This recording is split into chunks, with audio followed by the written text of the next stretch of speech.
कृषि कानूनों के खिलाफ किसानों का विरोध प्रदर्शन लगातार छठे दिन भी जारी है। दिल्ली से सटी सीमाओं पर किसान संगठन जमा हैं। इसी बीच किसान संगठनों और केंद्र सरकार के बीच बातचीत का सिलसिला शुरू हो चुका है। केंद्रीय रक्षा मंत्री राजनाथ सिंह वार्ता की अगुवाई कर रहे हैं। बैठक में अमित शाह, नरेंद्र सिंह तोमर भी शामिल हैं। ये बैठक विज्ञान भवन में हो रही है। इस बातचीत में 35 किसान संगठन शामिल हैं। सरकार की ओर से रक्षा मंत्री राजनाथ सिंह किसानों के सामने सरकार का पक्ष रखकर उन्हें मनाने की कोशिश कर रहे हैं। बातचीत के दौरान कृषि मंत्री नरेंद्र सिंह तोमर ने कहा है कि पहले सरकार किसानों के विकल्प सुनेगी, उसके बाद ही कोई फैसला लिया जाएगा। किसानों का कहना है कि एमएसपी और मंडी के मुद्दे पर उन्हें लिखित गारंटी चाहिए। किसान संगठनों को डर है कि नया कानून जैसे ही जमीन पर उतरेगा, एमएसपी धीरे धीरे खत्म होने लगेगी। यही कारण है कि किसान एमएसपी को कानून में शामिल करवाना चाहते हैं। टिकरी बॉर्डर पर दोनों तरफ स्थिति पहले जैसी ही बनी हुई है।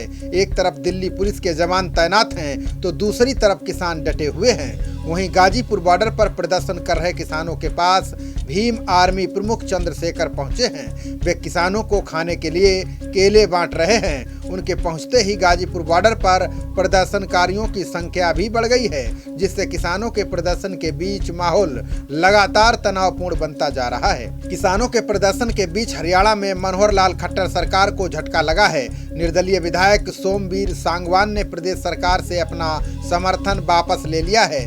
विधायक ने कहा कि किसानों के साथ जिस तरह का व्यवहार किया गया, उसको देखते हुए मैं सरकार से अपना समर्थन वापस लेता हूं।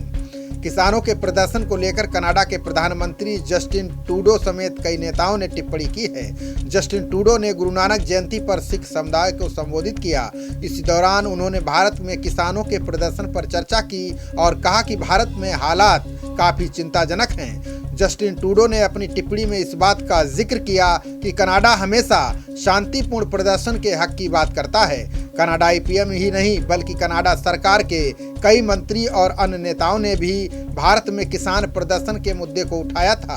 कनाडा के अलावा ब्रिटेन के कुछ नेताओं ने भी ट्वीट कर किसानों पर हुए एक्शन की निंदा की है। अब इस पर भारत के विदेश मंत्रालय ने जवाब दिया है। भारत ने इस तरह की टिप्पणी को गैर जरूरी करार दिया। विदेश मंत्रालय के प्रवक्ता अनुराग श्रीवास्तव ने कहा कि हमने कुछ कनाडा के नेताओं के भारत के किसानों के बारे में कमेंट सुने हैं। ऐसे बयान गैर जरूरी हैं, वो भी तब जब किसी लोकतांत्रिक देश के आंतरिक मुद्दों से जुड़े हों। डिप्लोमेटिक बातचीत को किसी राजनीतिक फायदे के लिए इस्तेमाल करना गलत है। किसानों और पुलिस प्रशासन के बीच रस्साकशी के बीच गाजीपुर में एक बेहद दिलचस्प नज़ारा देखने को मिला। यहाँ एक तरफ प्रशासन ने धारा 144 लागू कर रखी है, वहीं दूसरी ओर किसानों ने भी एक लाइन खींच दी। किसानों ने दूसरी तरफ सेक्शन 288 लिख दिया है। किसानों का कहना है कि पुलिस अगर किसानों को इकट्ठा होने से रोकने के लिए धारा 144 का इस्तेमाल करेगी तो हम भी उससे दोगुनी धारा 288 लगा देंगे। बता दें कि किसान नेता धारा 288 के इस्तेमाल की बात इस मतलब से कर रहे हैं कि प्रदर्शनकारी पुलिस के मुकाबले दोगुनी ताकत रखते हैं। धारा 144 के तहत प्रशासन को कहीं पर भी भीड़ जुटने से रोकने का अधिकार प्राप्त है। जिस इलाके में सेक्शन 144 लगाने का ऐलान किया जाता है, वहां एक साथ 5 से ज्यादा व्यक्ति के जमा होने की मनाही रहती है। इसका उल्लंघन करने पर धारा 188 के तहत कार्रवाई की जाती है। भारतीय किसान यूनियन के नेता राकेश टिकैत ने कहा कि उत्तर प्रदेश और बिहार से भारी संख्या में किसान आने वाले हैं। उन्होंने कहा कि जब तक सरकार कानून में बदलाव नहीं लाती तब तक हम डटे रहेंगे। अगले कुछ दिनों में और किसानों के कई जत्थे यहाँ पहुँचेंगे।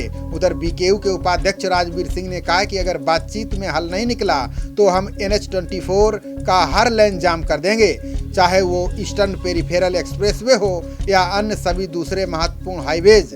दूसरे किसान संगठन दिल्ली जाने वाली हर सड़क को लॉक कर देंगे। दिल्ली पुलिस ने गाजीपुर बॉर्डर पर सुरक्षा बढ़ा दी है। 4 लेयर का बैरिकेड लगा दिया है। सीमेंट के भी कुछ बैरिकेड लगा दिए गए हैं ताकि किसान उन्हें हटाकर आगे ना बढ़ सकें। दिल्ली पुलिस के एक सीनियर ऑफिसर ने कहा कि 300 से अधिक पुलिस बलों को सिर्फ गाजीपुर बॉर्डर पर तैनात किया गया है। उन्होंने कहा कि प्रदर्शनकारी हर दूसरे तीसरे घंटे में बैरिकेड तोड़कर राजधानी में प्रवेश की कोशिश कर रहे हैं, जिससे तनाव बढ़ा हुआ है। किसान बैरिकेड को ट्रैक्टर से हटाने के प्रयास में हैं। इसके बावजूद पुलिस किसानों को हर बार वापस भेज रही है। कांग्रेस नेता राहुल गांधी ने एक बार फिर ट्वीट कर किसानों का समर्थन किया है। राहुल गांधी ने ट्वीट किया कि सैकड़ों अन्नदाता मैदानों में धरना दे रहे हैं और सरकार टीवी पर झूठा भाषण दे रही है। किसानों की मेहनत का हम सब पर कर्ज है, ये कर्ज उन्हें न्याय और हक दिलाएगा। किसानों को दुत्कार कर, लाठियां मारकर और आंसू गैस के गोले छोड़कर चुप नहीं कराया जा सकता है। प्रधानमंत्री जी जागिए, अहंकार की कुर्सी से उतरकर सोचिए और किसानों को अधिकार दीजिए। खबरों का सिलसिला जारी रहेगा। देखते रहिए जनप्रवाद। नमस्कार।